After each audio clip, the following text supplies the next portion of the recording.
Can you hear me? This is so chaotic. I'm sorry. Yes, yes, I I can. I okay, cool. I'm in a rush. Thanks for getting me out early. Bree, just first of all, y'all, I know last night I'm sure didn't set well with y'all just how that game went. How do you think the team just first of all, with that first inning just came out and it kind of felt like y'all were ready to throw the punch. Yeah, I mean, yesterday was not very fun for any of us. Um, it just felt like frustrating. We couldn't make adjustments, so we knew what we were getting into before the game and pregame. We met about it and talked about it and had a set plan in place, and just had to focus on not getting too big, not getting um, ahead of ourselves, and just staying in the moment. And I think we did a really good job of that. And then will you walk me through your at bat just to get that 2-run home run off the bat, and really throw the first punch? Yeah, I myself knew I had to make an adjustment because I just haven't really been feeling at my best these past few games. And so I did the best I could in pregame to make any kind of adjustment and just kind of slow it down, do a little less.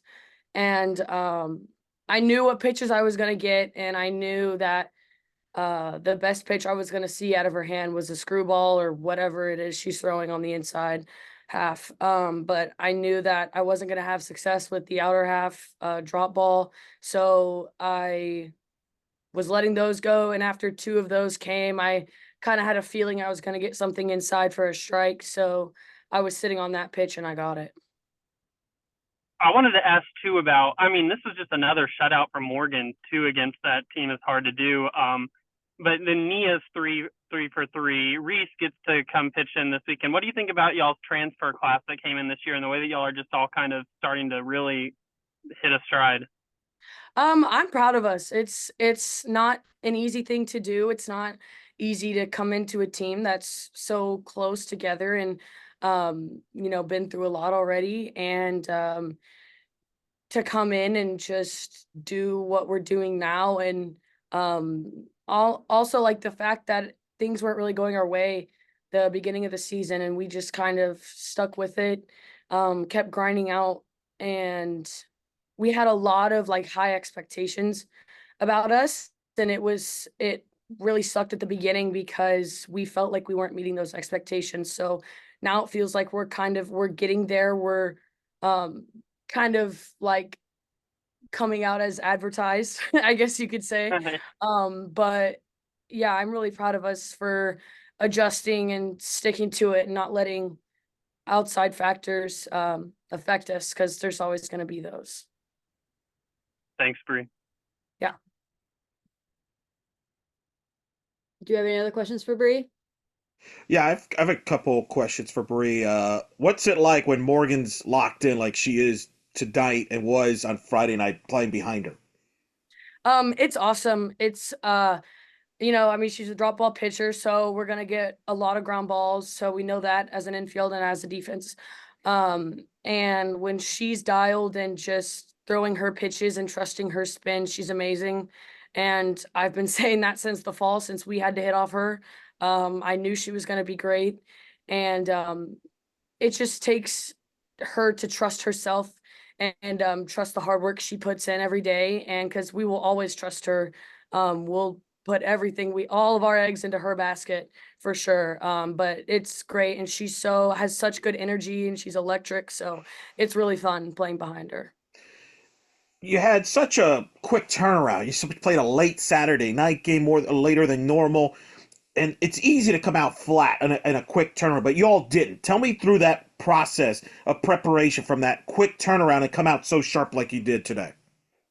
Yeah, I mean, I was tired this morning. I was didn't get much sleep last night for reasons as in like frustration from the game and thinking of, what I could have done better, stuff like that. And we were talking in the locker room, and a lot of us felt like that, just kind of frustrated and thinking like the coulda, shoulda, wouldas. So we kind of took that frustration, and instead of letting it swallow us, we kind of used it to fuel our fire, make ourselves better. And Okay. And Felt like I came right in your face. use the frustration to fuel our fire and kind of have something to spark something underneath us. And then my last question: how does it feel playing for the person that just tried to tackle you there Oh, above gosh. you? No, come on, Eric. Come on, it's a fair question Come on. here. And playing at Bogle is in that atmosphere. You said he said what? The person who Sitting next to me. Coach, yeah, Oh. coach. I Coach thought he said who tried to tackle you. I Oh, was well, like, I mean, that could have been. It's awesome. I love playing for her. I get reminded on a daily basis that it's not the end of the world if I'm not perfect. And sometimes for me specifically, it feels that way.